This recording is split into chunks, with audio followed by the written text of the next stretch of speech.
Senator Bernie Moreno and Senator Tim Sheehy are well known by our field team. You could say that they follow them all around their states because they did.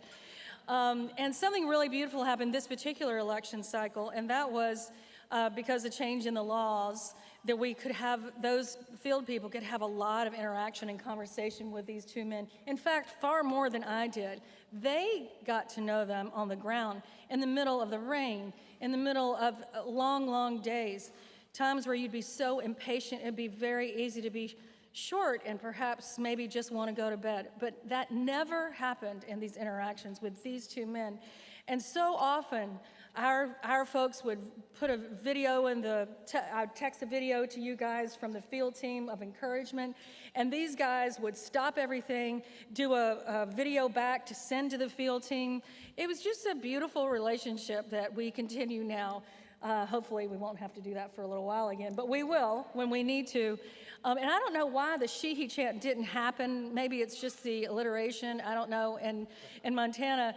But in Ohio, there was the chant wherever soon-to-be Senator Moreno was, there was a chant in the background, Bernie, Bernie, Bernie. So the lore among the field team about these two men says everything. And you both meant so much to these young people going door to door who just love life and want to put everything into helping you. So I just introduced you both, so I'm gonna leave it at that, and then Senator Moreno and then Senator Sheehy.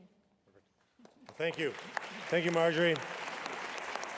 You know, if you're somebody who supports this organization, and look, let's be honest, you have to write a check. There's things that you maybe want to do in your life where you want to spend your money, and you're thinking, do I really want to give money to another organization when I'm getting all these calls? And of course, money's not unlimited. Let me just tell you this.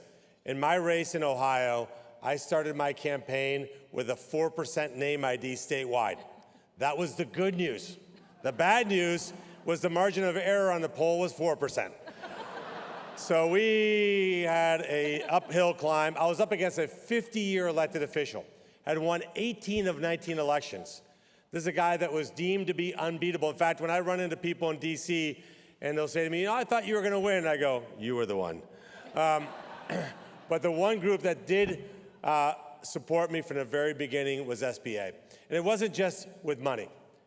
Writing a check obviously is meaningful. The field organization that my opponent had has been developed over 50 years. He had unions, he had government employees, he had people that he had seen all over the state his entire life. I had nobody. There's places of Ohio I'd never been to in my life.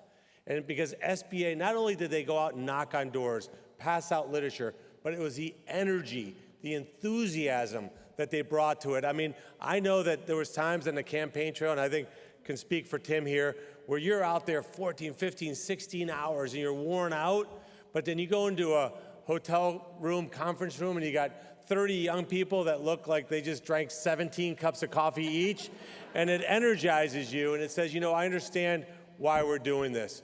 And the sad reality is we haven't changed on the pro-life side.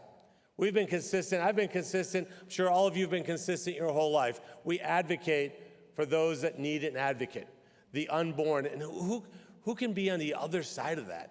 Imagine how insanely twisted that is. And I remember when I was a kid, first came to the U.S., talking to people about pro-choice and what did that really mean. But look at where they are today. They're not pro-choice. They're pro-death. They're advocating for partial birth abortions, abortions right up until the moment of birth. And look, they try to brand us as radicals, like we're taking rights away. We're putting rights in the hands of people that God ordained to have the most ultimate rights, which is the unborn. I think we're doing God's work here on earth. So I want to offer a final toast, because I think we've also done something else in this election, to reforming the name Bernie in the United States Senate. Cheers to that.